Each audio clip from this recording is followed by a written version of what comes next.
I've never done this before. I'm not used to being in the camera. Um, this is something new and different. And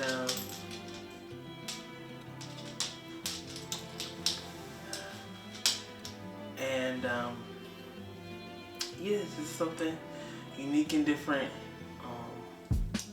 I've been tossing and toiling on how to do this and whether to do this or not.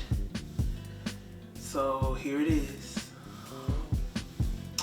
My name is Michael D. Pittman, and I am a creative.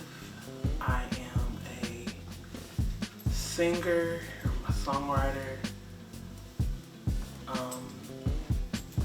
media specialist in graphic design and web design, a content creator.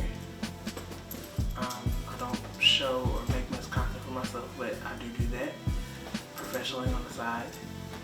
I am a son, I am a caregiver, most importantly I am a child of God, and I'm a soon-to-be cancer survivor.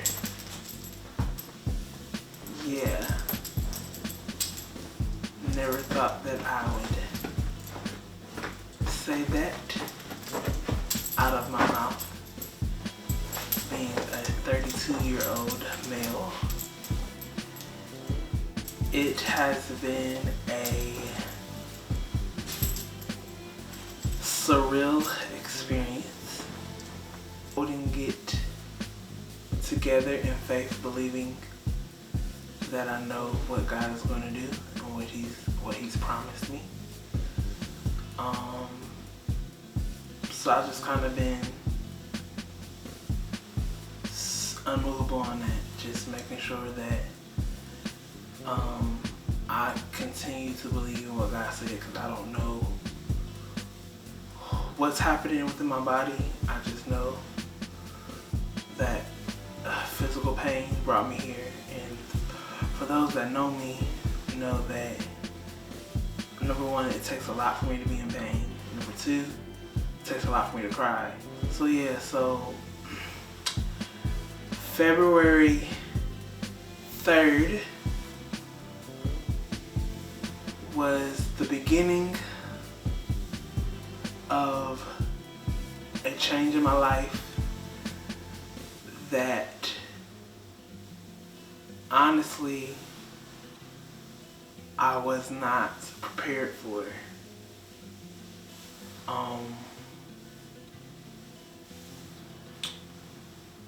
I've been experiencing some pain since a little bit before October of 2024, and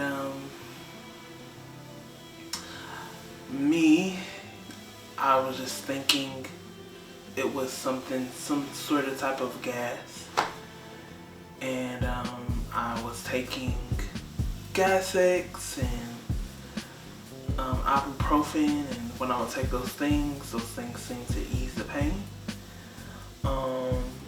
So I thought it was fine. And then fasting forward to February 3rd, I came home from just spending a few hours with my dad working on some projects at Panera. And when I came home to do some more work around 3 p.m., the pain that I've been experiencing in my lower left abdomen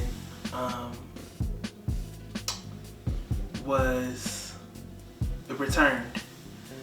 And this time, all of the medicines that I normally take, it didn't do anything. So I went to sleep on it. And when I went to sleep, when I woke up, rather, the pain was still there. So, because at first I was not taking the ibuprofen I normally take, I was taking like Tylenol. I thought that if I take the ibuprofen, things would subside and it would allow me to finish the projects that I had. And boy, was I wrong.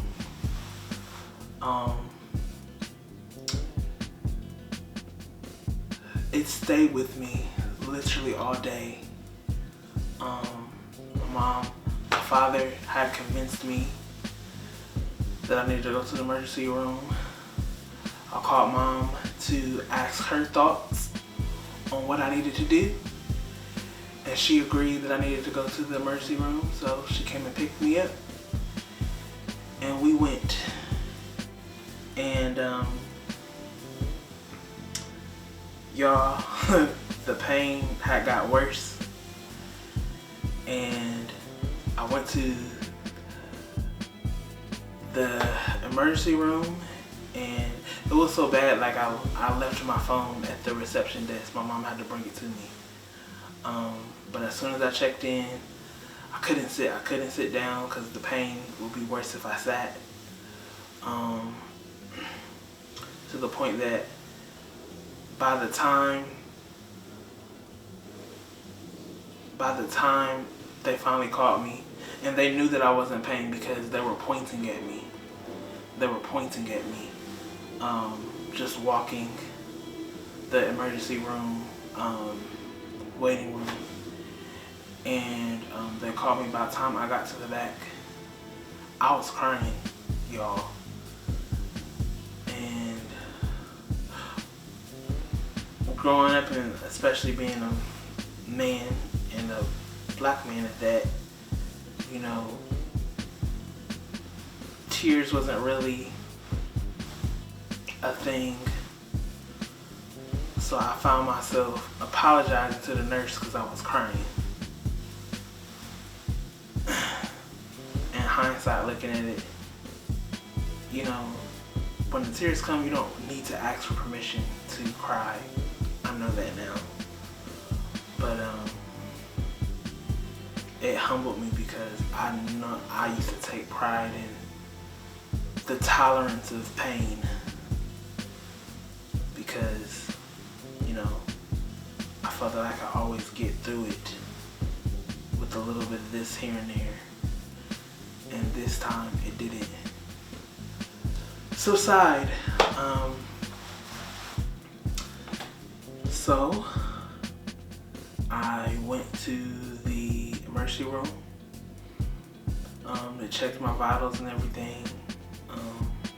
Of course, because of pain, your blood pressure is high. Because you just don't know what to do. I wound up doing a CT scan, and they finally put me to the back and said,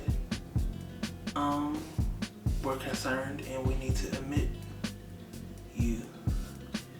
And this was the first time I've ever been admitted to the hospital for anything. I've always, you know, gone to the emergency room. I wasn't really a sickly kid, but of course, go to the emergency room, take this, take that, and go home. But this time, for the first time in my 32 years of living, they told me that they were admitting me to the hospital. And boy,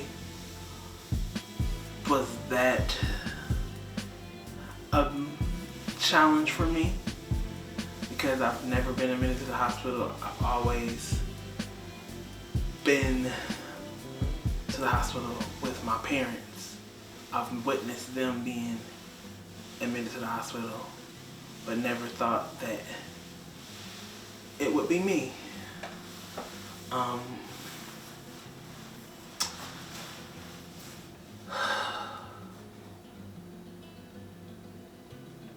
They wound up telling me that they found a mass in my colon and that it needed to be tested.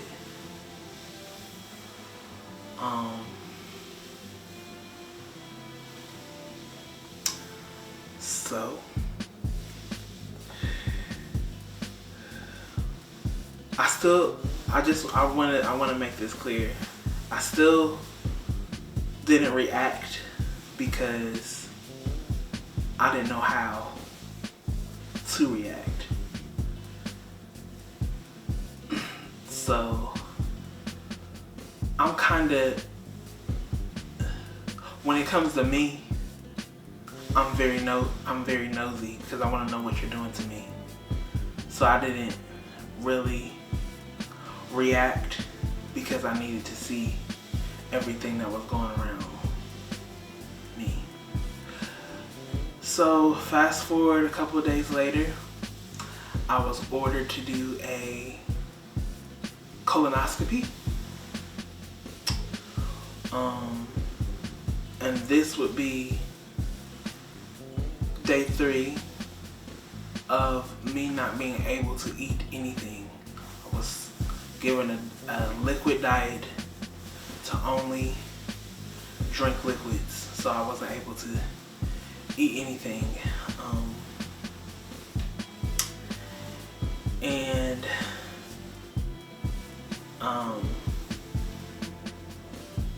They did a colonoscopy.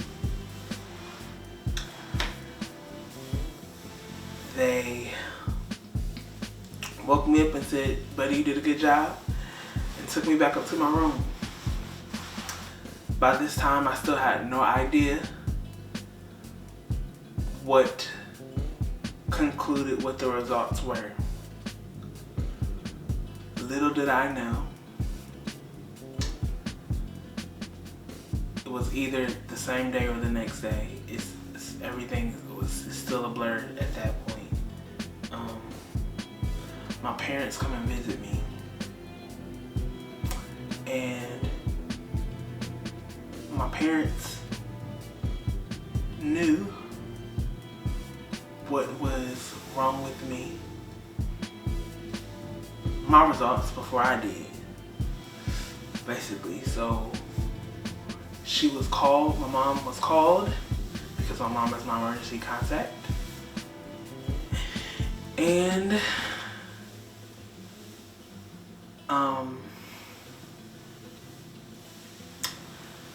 the doctor explained that they did the colonoscopy and that the mass was indeed cancerous. And my mother, thinking that I know what's going on, I was already exhausted because my first time having a colonoscopy, and everybody's concerned because I'm my young age, because you know we don't get those until you're a little older. And thinking that I knew, she wound up telling one of my friends, closest friends, who's like a brother to me. And that's how I found out that, Mike, you have cancer. And of course you cry at the initial shock, so I did that. I wasn't hysterical, thank God. But it was a lot to swallow. It still is a lot to swallow. It still is a lot to swallow.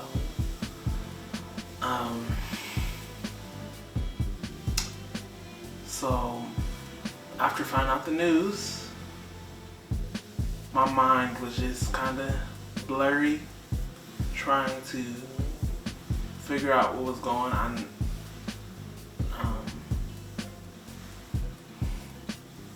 Trying to figure out what's going on. So the next day, I had an MRI, and I explained to the nurse, one of the nurses that was helping me for my MRI, that we were told that my mother was called and was told that I have cancer in my body. And she gave me some, shout out to the female doctors and nursing staff at Riverside, because 2 ladies, the first lady told me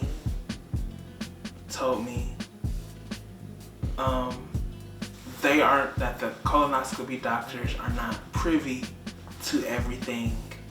So hold on, wait, we don't know the real results yet. This, what you're doing now, is going to determine the real actual results of what's in your colon. The second lady that came to visit me, she was a doctor. And what she told me, and I'll never forget it, she said, we are still in the processing stage.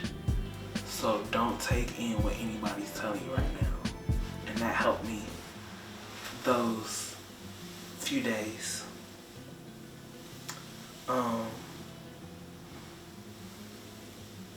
While in the waiting process after the MRI that same day, a social worker came and she was kind of, it was a little funny, it's a little not funny, but she was just kind of blabbing.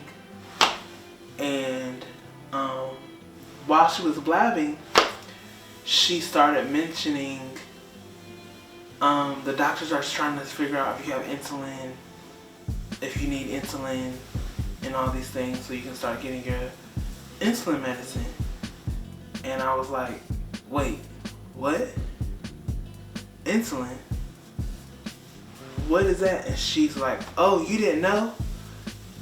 You're a candidate for type 2 diabetes. Imagine my mind after those days, finding out basically 2 diagnoses from no professional staff member. And still not having a real answer of what you have. So that was another thing that Mike had to take in. My biggest concern was not even me. My biggest concern started to be is, how am I going to take care of my dad? How am I going to help my mom? Because my mom does a lot of stuff too. So I didn't think about me. I didn't even give my chance to think about me. Oh, I'm just saying this for the first time, so yeah. Because I've always been the one to step in when my parents needed me. Like, I love my mom and dad, and that's just, that's just it. So I'm faced with 2 diagnoses that I have no clue if it's real or not. So night comes and I'm still not understanding what's going on. On top of that, I really can't process anything because the medications that they're giving me is kind of knocking me out. So it's hard to process. That next morning, the doctor confirmed that I have stage 4 colon cancer. And because I heard through my mom, I still didn't react. I just said, okay. And after the news, I was scheduled in the next 2 days a biopsy and a port placement.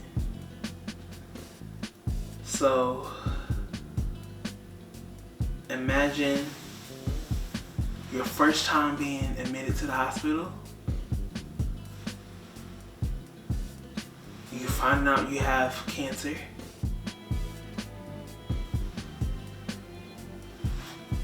first ever surgeries. That's not one, but it's two.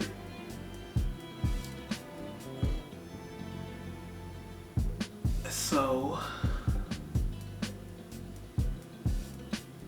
I'm still not reacting. Still haven't reacted, really.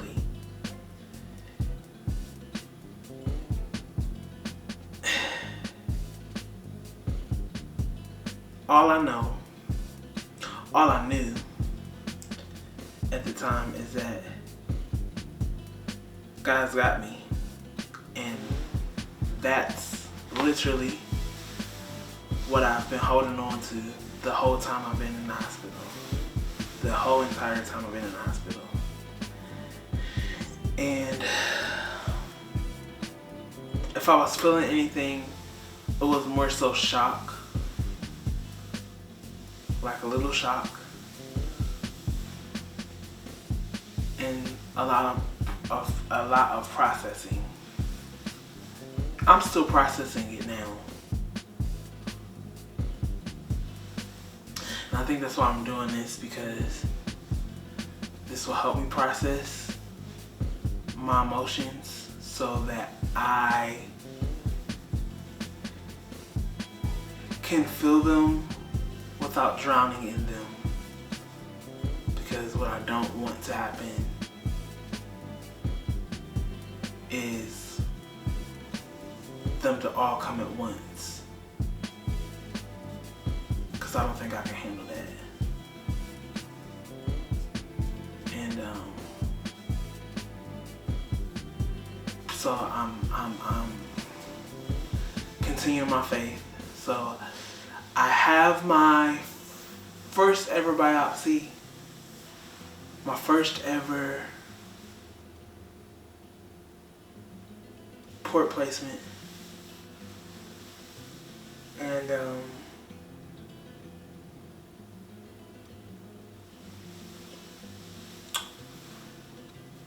still just processing.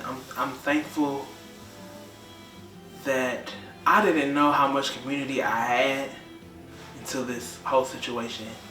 Like, I want to thank right now everybody who knows already, because some people are about to find out by watching this. Who know already, who've been praying for me.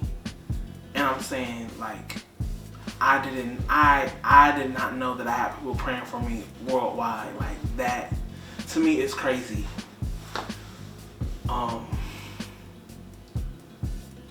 And I'm very grateful for that. I'm very grateful that the Lord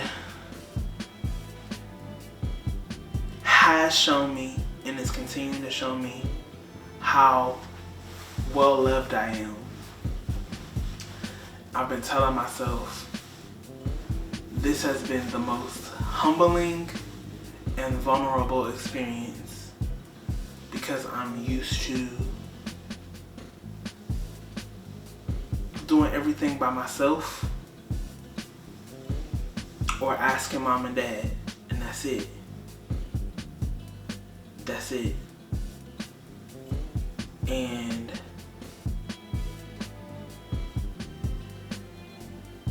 to be able to ask for things in this season has been, I'm grateful for it. I'm grateful for it. I'm grateful for it. I'm thankful for it. But it has been weird. Because there were certain times where I feel like I didn't want to appear as a burden for others. And I always wanted to be the one to do it. If I had it, you gonna have it. You know, I'm gonna be the one to help you make your dreams come true. And I felt like that was my assignment.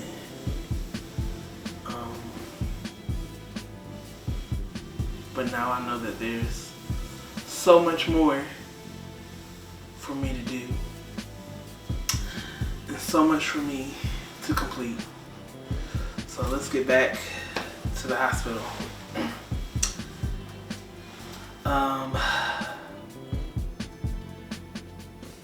Actually, I'm going to take you to a video right now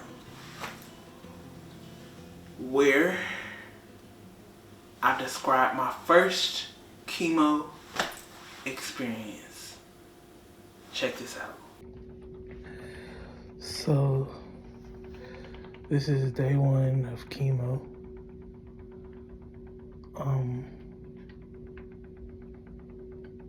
And I've been really good. I'm grateful to God for His protection, for just blocking every side effect that comes along with it. I'm a little weak. I'm happy to be able to be standing right now while this is going inside my body.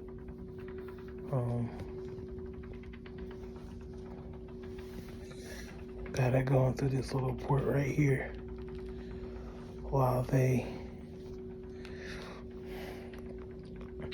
still figure out what the rest of the plan is, but I know that God is working, and I'm making sure that that's my confession. Making sure that, you know, I'm good, and I know He has me, and I know that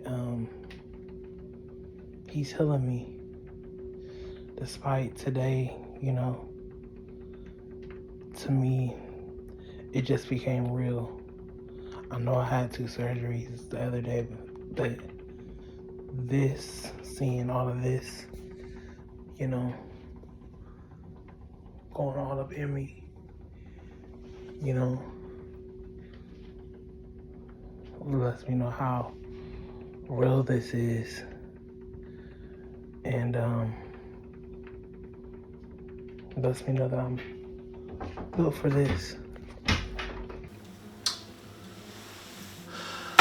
So yeah,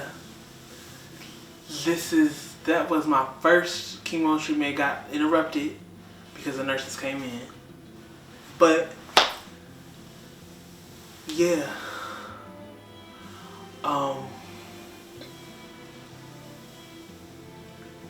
I thank y'all for walking with me as this story continues to unfold. I'm recording a little bit late because this Wednesday I'm on my 4th chemo treatment. I thought this process would be over in April, but I just found out that it continues to July of this year. So I am just holding on to God's unchanging hand and believing that I'm healed, even though it doesn't align up to my expectations right now. I'm healed, and God is still working and moving and changing things, and He's pulling out this warrior in me. And that's why I call this whole entire series Call Me Champ. Shout out to the men who have been telling me I should do this to document this process.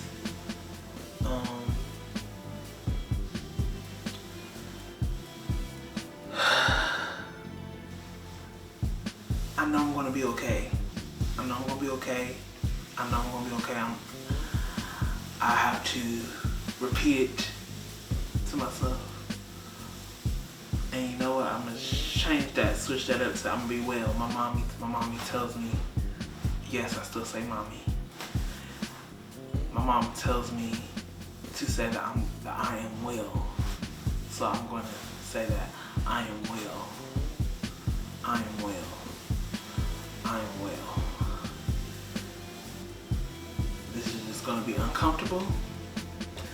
This is just going to be something. I don't know what God is doing, but I pray that this inspires and encourages somebody who may be my age, who is going through cancer and may not have hope right now. And I pray that if whoever you are that's watching this, that may be going through, we may be even going through this together right now. This is happening in real time.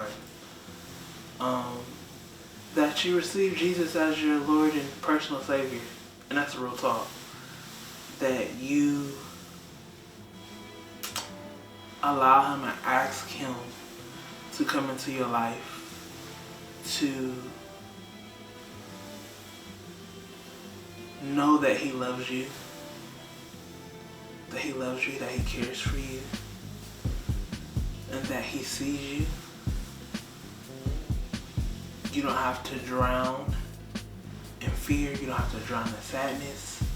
You don't have to drown in hopelessness. You don't have to drown in depression. You don't even have to drown in the diagnosis that you've been given.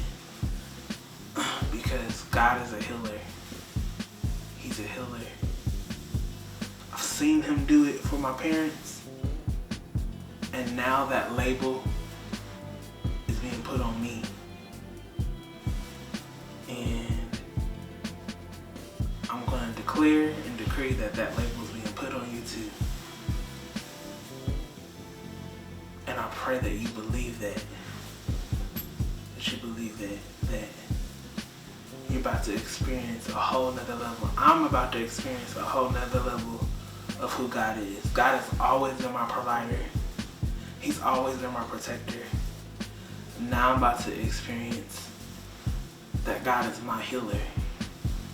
And I'm not talking about you get a scratch in your elbow and your skin heals up, because that's what your skin is supposed to do. That's how God created it. But no, death knocked at my door. I just only can imagine if I still refuse to go to the hospital on Tuesday. Would I even made it? Would I even have made it out of February? Like, I just think about that stuff. And the fact that I made it just in time so that I could see God being a healer in my life, that's just crazy to me. It's crazy to me. And yeah. So I want to encourage you to know that God is with you. God is with me as we're going through this journey together. I ask that you continue to keep praying for me. I ask that you don't cry for me, you don't mourn for me, because I'm not dying. This is not unto death.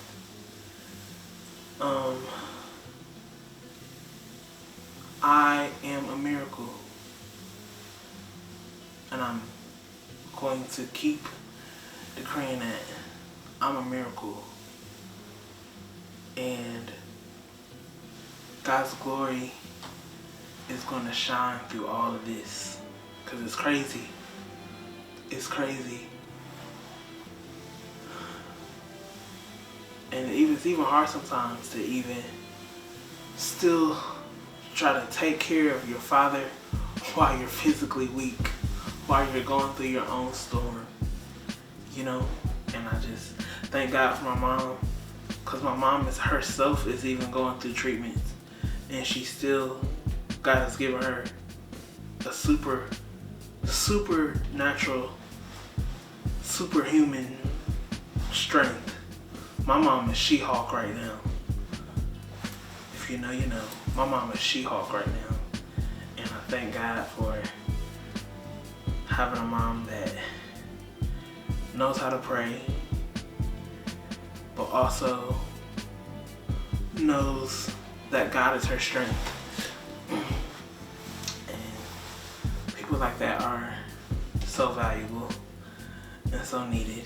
And I'm just thankful for my community that has been calling me, checking on me, praying for me, praying with me. I'm just thankful. I'm just thankful. And I'm grateful for God's grace and mercy on my life. Because where would I be today without His grace and mercy? Thank you for tuning in to this first episode.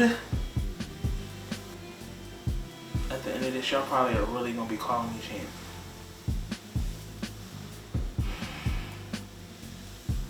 So, I love y'all. God bless y'all. And catch you later.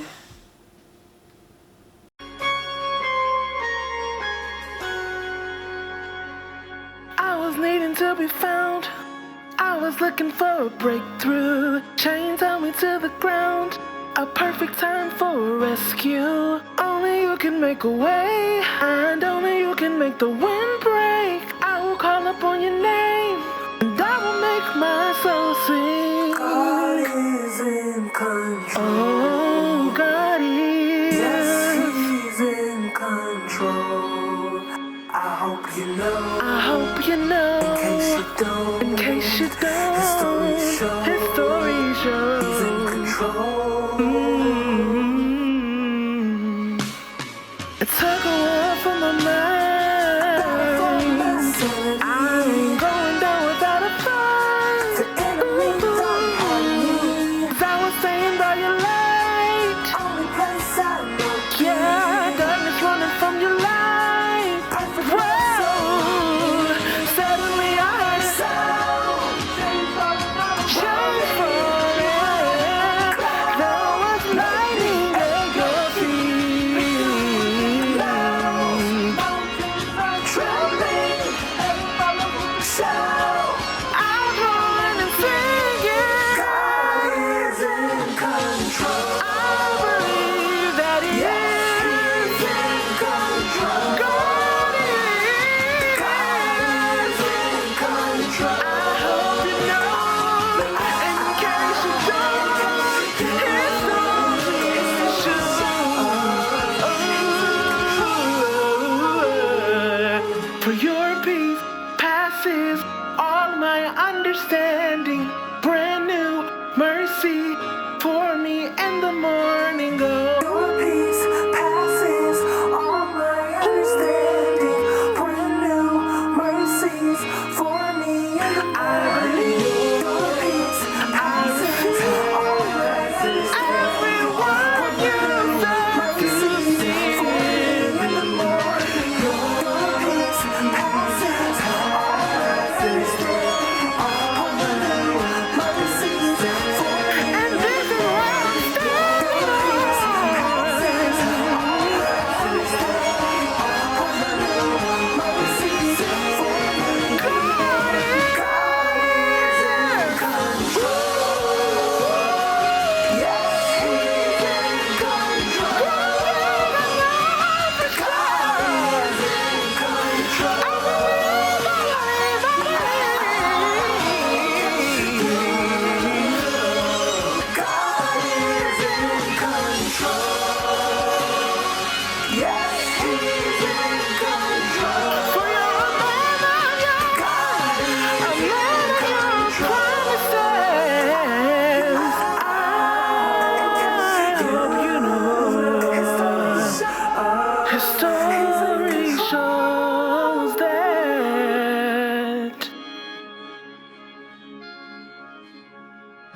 Your peace, it passes all my understanding.